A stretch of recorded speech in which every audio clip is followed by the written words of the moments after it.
मैंने जो आज प्रश्न लगाया है, इस प्रश्न को इस 5वीं विधानसभा में मैंने 4थी बार लगाया माननीय अध्यक्ष। और मेरे प्रश्न लगाने के पश्चात केंद्रीय सड़क अनुसंधान संस्थान से विभाग ने जांच भी कराई है और जो जांच रिपोर्ट आई है उस जांच रिपोर्ट में कुछ स्थानों पर सड़क सतह के विभिन्न परतों का निर्धारण मापदंड अनुसार नहीं पाया जाना,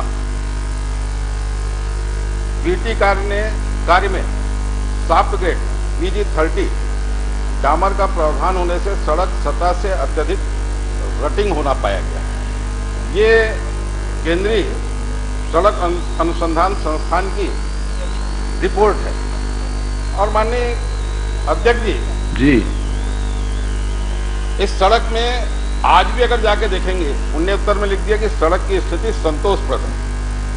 आज भी ग्राम खैरी से लेकर रवान तक लगभग 13 से 14 किलोमीटर का क्षेत्र ऐसा है जिसमें सड़क बैठ गई है, जैसे अपने गाड़ा रावण होता है गांव में, उस टाइप गाड़ा रावण की स्थिति आज भी है। सड़क में एक्सीडेंट होने से 7 से 8 लोगों की डेथ हो चुकी है और 2 बार तो ऑफिशियल तौर पे इस सड़क पे ठेकेदार ने बीटी की है और 3 बार अनऑफिशियल की है। उसके बाद सड़क बैठी हुई है और आप उसके बाद जो जवाब दे रहे हैं, जांच रिपोर्ट में चयनित 22.8 से बीच रिपोर्ट में रटिंग का सुधार करने का लेख किया गया है, कार्रवाई करने का उल्लेख नहीं। सड़क अनुसंधान संस्थान ने आपको अपनी रिपोर्ट दी। पहला तो मैं आपसे पूछना चाहता हूं कि स्टेट की रोड पे केंद्रीय सड़क अनुसंधान केंद्र नई दिल्ली को कार्रवाई करने का अधिकार है क्या? उनने आप अपनी रिपोर्ट दे दी कि सड़क में क्या क्या कमी पाई गई, उस पर कार्रवाई तो आपको करना है और आप बोल रहे हैं कि खाली कमी बताई गई है, कार्रवाई की सिफारिश। आप प्रश्न क्यों नहीं पूछ रहे हैं? आप पहले यही बता दीजिए कि केंद्रीय सड़क अनुसंधान केंद्र को राज्य सरकार की जो एजेंसी उसके खिलाफ कार्रवाई करने का अधिकार है क्या? सम्माननीय अध्यक्ष महोदय, कार्यवाही करने के लिए हम लोगों ने नहीं भेजा है, हम लोगों ने जांच करने के लिए भेजा है। जांच करके उनने जांच रिपोर्ट दिया है, उस पर कार्यवाही हम करते हैं, कार्यवाही उनको करने के लिए नहीं लिखा गया। नहीं, माननीय अध्यक्ष जी, आप देखिए, ये आज के मेरे प्रश्न के प्रपत्र वहां में इन्हें लिखा है, रिपोर्ट में रटिंग का सुधार करने का लेख किया गया है, कार्यवाही करने का उल्लेख नहीं है। ठीक तो लिखा है। हाँ, तो केंद्रीय अनुसंधान केंद्र की रिपोर्ट के आधार पर कहा ना, तो कार्रवाई तो आपको करना है। हमको करना है, पर उन्हें स्पष्ट कर दिया है जांच रिपोर्ट में इसमें कार्यवाही की आवश्यकता नहीं है, सुधार करने की जरूरत है, ये स्पष्ट लिखा। माननीय अध्यक्ष जी, मुझे आप सिर्फ ये बता दीजिए, केंद्रीय सड़क निधि ने क्लियर अपनी रिपोर्ट में लिखा है, कुछ स्थानों पर सड़क सतह की विभिन्न परतों का निर्धारण मापदंड अनुसार नहीं पाया जाना। रिपोर्ट आ रही है कि सड़क मापदंड के अनुसार नहीं पाई गई। बीटी कार्य में सॉफ्ट ग्रेड का उल्लेख है। जब आपको रिपोर्ट मिल गई कि मापदंड के अनुसार सड़क नहीं बनी, तो आखिर किसी न किसी को तो आप दोषी पाएंगे कि नहीं पाएंगे? कि आप दोषी व्यक्ति को बचाने का काम करें। उनने सिफारिश नहीं की तो कार्रवाई तो आपको करना है, तो आप कार्रवाई क्यों नहीं कर रहे हैं जब मापदंड के अनुसार सड़क नहीं बनी? तो सम्माननीय अध्यक्ष महोदय, हम वर्तमान परिवेश में सड़क बनाते हैं कि सड़क का हमेशा से दबना टूटना इसलिए भी होता है कि जैसे आज 10 टन की सड़क चल रही है, उस मापदंड से हमारी सड़क बनी। अब उधर नया नया आविष्कार होते रहता है और नया नया आविष्कार होते रहता है, फिर अब वो 20 टन की गाड़ी आ गई तो दब के टूटना ही है। अब हम उस लेवल पे सड़क बनाते हैं, उस रेशियो में, उस मटेरियल में हम गिट्टी, रेती, सीमेंट डालते हैं, तो फिर उससे बड़ी आ जाती थी। एक सतत प्रक्रिया है, इसलिए हम लोग पीजी के तहत सड़क जहाँ भी खराब होता है या भवन या पुल पुलिया, तो हमारी पीजी होती है परफॉर्मेंस गारंटी अवधि ठेकेदार के लिए। उस अवधि तक ठेकेदार से हम लोग मरम्मत कार्य कराते हैं और उसके बाद विभाग द्वारा किया जाता है। नहीं माननीय अध्यक्ष जी, मंत्री जी का उत्तर अलग है, मैंने प्रश्न अलग किया है। जब आपकी केंद्रीय सड़क अनुसंधान केंद्र ने रिपोर्ट में साफ कह दिया कि मापदंड के अनुसार नहीं पाया गया, ये तो सीधा सीधा अनियमितता है ना। तो आप अनियमितता के खिलाफ कार्रवाई करेंगे कि नहीं करेंगे? बार बार आप मेरे प्रश्न को समझ लीजिए। मैं रिपोर्ट के आधार पर कार्रवाई की बात कर रहा हूं और आप जवाब दूसरा दे रहे हैं। पहला आप ये बता दीजिए रिपोर्ट में मापदंड के अनुसार पाया जाना कि नहीं पाया गया है ये, और कार्रवाई क्यों नहीं कर रहे हैं आप?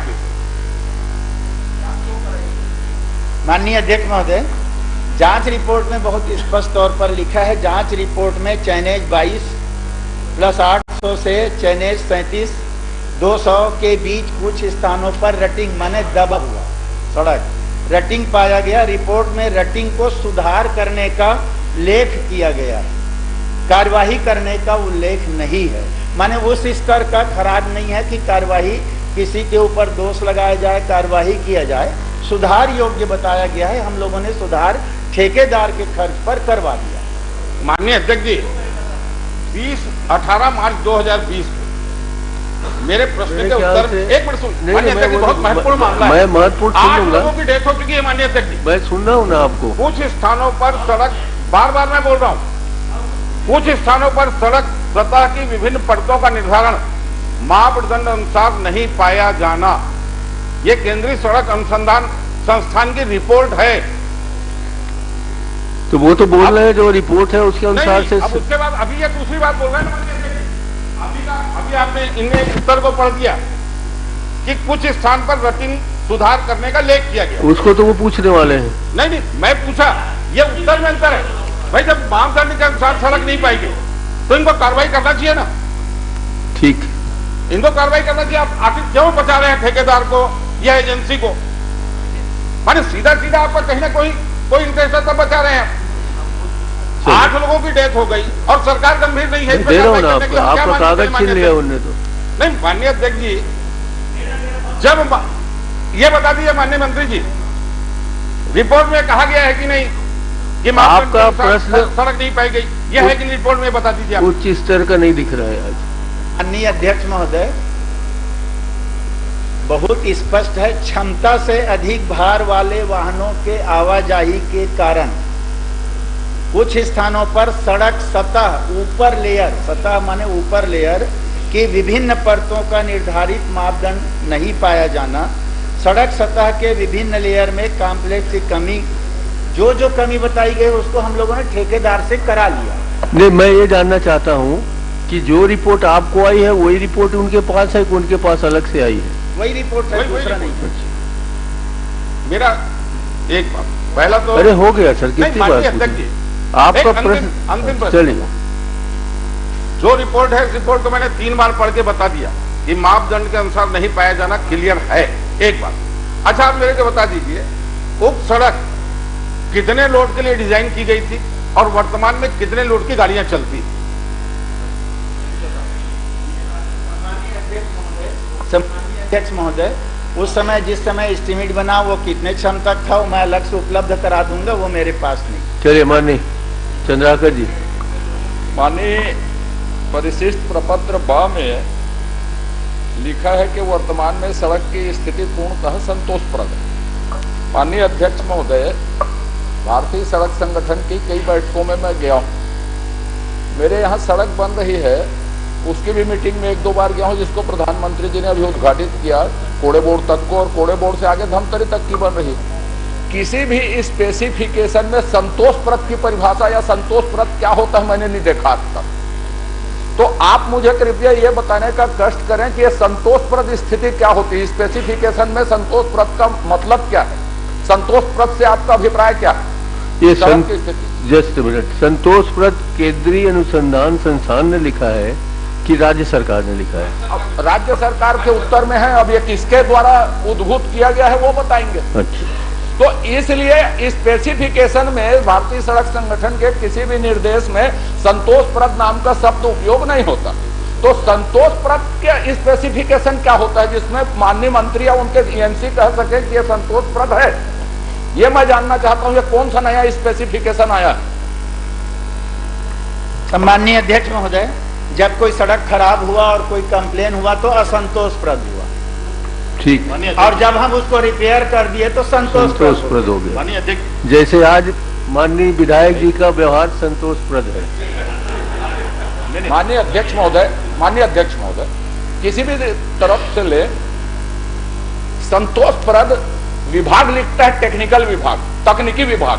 हम सामान्य व्यवहार प्रणाली में आपकी बात से सहमत हैं माननीय मुख्यमंत्री जी। एक टेक्निकल डिपार्टमेंट यदि लिखता है तो उसकी कोई परिभाषा होनी ही चाहिए, और होती है।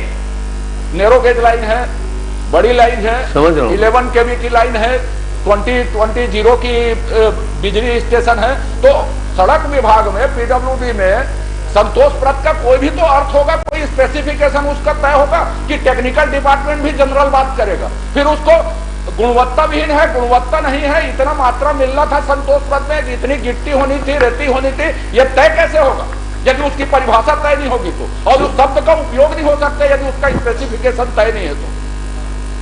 माननीय अध्यक्ष जी, एक फिर उत्तर, फिर अच्छा आप उत्तर नहीं, आपका पूछिए ना, आप तो पूछेंगे उसके बाद ही मिला के देंगे उत्तर। माननीय अध्यक्ष महोदय, ये सड़कों से जुड़ा हुआ मामला है और सड़क सब जगह की दयनीय। माननीय अध्यक्ष महोदय, मैं माननीय मंत्री जी से जानना चाह रहा था, क्या विभाग के सचिव अधिकारियों के साथ सड़क का अवलोकन कर वर्तमान स्थिति का वीडियोग्राफी कर रिपोर्ट प्रस्तुत कर सकते हैं क्या? ये बता दें मंत्री। सम्माननीय अध्यक्ष महोदय, इस सड़क के लिए इसकी आवश्यकता नहीं है। माननीय अध्यक्ष महोदय, आपसे निरम्र आग्रह है, इस सड़क को आप अभयदान दे दें, कोई आपत्ति नहीं है, जनता जवाब देगी उसका। लेकिन ये स्थिति और ये गोलमोल जवाब, ये गोलमोल उत्तर और गोलमोल स्थिति सिर्फ 2 विधानसभा को छोड़ के पूरे 98 विधानसभा में आप लिखे हैं इसमें कि सड़क के विभिन्न लेयर में कॉमन सेक्शन में सड़क में अत्यधिक रेती, भारी वाहनों के चलने के कारण स्थायी क्षति हुई है। पूरे एक खदान में भारी वाहन चल रहा है, उस स्पेसिफिकेशन की सड़क फिर क्यों नहीं बनती और उसी के बार बार उसी सड़क चलती? तो ये आप संतोषप्रद, और दूसरी बात जो बोल रहे हैं माननीय अध्यक्ष महोदय, शानदार मुस्कुराते हुए वैसी शक्ति के साथ उधर मैं आपके लिए मुस्कुरा रहा हूँ उत्तर दिलवाइए कि जब तक माननीय मुख्यमंत्री जी नहीं आए थे आपका व्यवहार संतोषप्रद था। मुख्यमंत्री के आते ही आप गर्म होने लगे। माननीय अध्यक्ष जी, माननीय मुख्यमंत्री जी का पिछले महीने मेरी विधानसभा में भेंट मुलाकात का कार्यक्रम था जी, और जिस सड़क को लेकर के मैंने प्रश्न किया है, ये विषय माननीय मुख्यमंत्री जी के पास भी लोगों ने रखा था और मुख्यमंत्री जी ने वहां सड़क निर्माण की घोषणा की और कल उसमें प्रतीकात्मक रूप से 100 रुपए का बजट प्रावधान भी किया गया। सड़क की स्थिति संतोषप्रद होती तो उसको अनुपूरक बजट में शामिल क्यों किया जाता? 100 रुपए का प्रतीकात्मक बजट प्रावधान क्यों किया जाता? सड़क की स्थिति खराब है, इसीलिए तो आप बजट में शामिल कर रहे हो। अब आप सीधी बात, डिजाइन कितने के लिए की गई? माननीय अध्यक्ष महोदय, just a minute sir, please. मैं माननीय सदस्यों से जानना चाहता हूं, संतोष और संतुष्ट 2 अलग अलग शब्द हैं,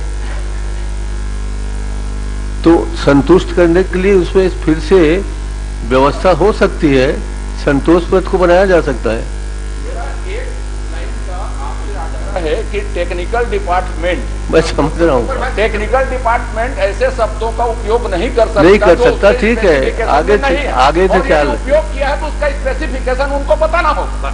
ये आग्रह है आपसे सौरभ सिंह जी, जो आप आदेश मैं समझ गया ना, मैं उसको कहता हूँ। मुख्यमंत्री जी का आने के बाद हम उत्तेजित नहीं, उत्तेजित होते उनको आई लव यू बोले, क्या बोलते हैं लक्ष्मण जी, अध्यक्ष जी, मुख्यमंत्री जी को भी अध्यक्ष जी, आई लव यू कर। अध्यक्ष जी, नहीं, आपने क्लियर नहीं किया कि आपने लक्ष्मण जी को किया कि लक्ष्मण जी के विभाग को आई लव यू बोला। लक्ष्मण जी को किया और मुख्यमंत्री जी को आई लव यू। अध्यक्ष महोदय, माननीय अध्यक्ष महोदय, अध्यक्ष जी, माननीय अध्यक्ष महोदय, जैसा कि आपने संधि से कहा, जैसे मैं आता हूँ वो उत्तेजित हो जाते हैं, मतलब मैं प्रेरक का काम करते हैं, उत्प्रेरक। दूसरी बात ये, कल नक्सिक वर्णन कर रहे थे, आज उन्होंने आई लव यू उसको उतार दिया। मतलब अजय जी के शौक में परिवर्तन हो रहा है क्या अध्यक्ष महोदय? माननीय अध्यक्ष महोदय, जी जी, माननीय स्पेशलिस्ट, अरे स्पेशलिस्ट है भाई, वो स्पेशलिस्ट जी। आई लव यू शब्द किसके लिए उपयोग होता है? मैं माननीय अध्यक्ष महोदय, इधर मैं ये जानना चाहता हूँ कि चंद्राकर जी की उम्र क्या आई लव यू बोलने की है? क्यों नहीं है? क्या करेंगे फिर हमारा क्या होगा? चंद्राकर जी आप क्या कर रहे हैं? क्या नहीं, सबकी है। क्या है आपके दिमाग में भरी है अश्लीलता, माननीय अध्यक्ष महोदय सीधा आरोप लगा रहे हैं। को नहीं कह सकते, कुत्ते को भी बोलते हम तो आई लव यू। अरे उसमें मैं आपको प्यार करता हूँ, मैं आपसे प्यार करता हूँ, आपको माननीय अध्यक्ष महोदय, क्या बुराई है अरुण जी, क्या बुराई है? आई लव यू एक्सपर्ट मेरे बात। अरे तो आप उनको, माननीय अध्यक्ष महोदय, मेरे को उसका आघात पहुंचा है कि इन्होंने कहा कि आपके दिमाग में अश्लीलता भरी हुई है। सीधा सीधा आरोप लगा रहे हैं। साहित्यिक माननीय अध्यक्ष जी, जो कल माननीय मुख्यमंत्री जी से चर्चा हुई थी ना, आप अवगत हैं, उसका परिणाम आज आएगा, देखिएगा, इतने प्रसन्न दिख रहे हैं। माननीय एक अंतिम प्रश्न कर लूं, चलिए जल्दी से कर लीजिए। माननीय अध्यक्ष जी, मैंने माननीय मंत्री जी से पूछा ड्राइंग डिजाइन कितने लोड के लिए की गई थी, आप बाद में उपलब्ध कराएंगे। आपने उत्तर में लिखा है मार्ग का कोई भी भाग जर्जर नहीं है एवं मार्ग गड्ढा मुक्त है, सड़क की स्थिति संतोषप्रद है। मैं खाली आपसे निवेदन करता हूं, मेरा आरोप नहीं है इस विषय पे, आप अपने अधिकारियों को भेजकर इस सड़क की वीडियोग्राफी बुला करके चेक करवा लीजिए बस। आज भी गाड़ा रावण उस सड़क पे है। आप खाली जो आपको जवाब लिख के दिया गया, मैं अगर बोल रहा हूं तो जिम्मेदारी से बोल रहा हूं, मैं हफ्ते में 4 दिन उस सड़क पे जाता हूं। ठीक है, आप खाली वीडियोग्राफी मंगा के देख लीजिए उसकी, उसके बाद कार्रवाई कीजिए अगर आप गलत उत्तर हो। आप संतोष तो इतना तो कर सकते हैं ना। ठीक है ना भैया, बुला के देख तो सकते हाँ हैं। देख सकते हैं, देख लेंगे महाराज। आप सड़कों की हालत को और से जांच करा लीजिए, क्या फर्क पड़ता है। सम्माननीय अध्यक्ष महोदय, पूरे प्रदेश में सड़कों की हालत एकदम चिकना बना हुआ है। कैसा चिकना वो तो नहीं बोलूँगा, लेकिन अगर एक आध सड़क की बात जैसे कर रहे हैं देखने का, तो हमारी सतत प्रक्रिया है। हमारे अधिकारी लगातार, विशेषकर बारिश के मौसम में, बारिश के पहले हम लोग पूरा रिपेयर करते हैं। बारिश के लिए भी हमारा टेंडर होकर हर जिले में ई को पैसा भेज दिया गया है तत्काल कार्यवाही करने के लिए। जहां जरूरत होगी हम लोग निश्चित तौर पर दिखवा लेंगे। बहुत बहुत धन्यवाद छन्नी साहू। मंत्री जी पूरे सदन को गुमराह कर रहे हैं। अगर सड़क की हालत चिकनी होती तो माननीय मुख्यमंत्री जी को ईएनसी को हटाने की जरूरत नहीं पड़ती। माननीय मुख्यमंत्री जी ने ईएनसी को इसी आधार बैठाया कि सड़क में गड्ढे हैं, और आप बोल रहे हैं चिकनी है। अरे सड़क चिकनी नहीं है भैया, कोई जरूरी नहीं है कि चिकनी हो, जैसी सड़क है अभी। कोई जरूरी नहीं है कि सड़क चिकनी हो। मंत्री जी को समझा दीजिए कि ब्राह्मण कभी दक्षिणा से संतुष्ट होता ही नहीं।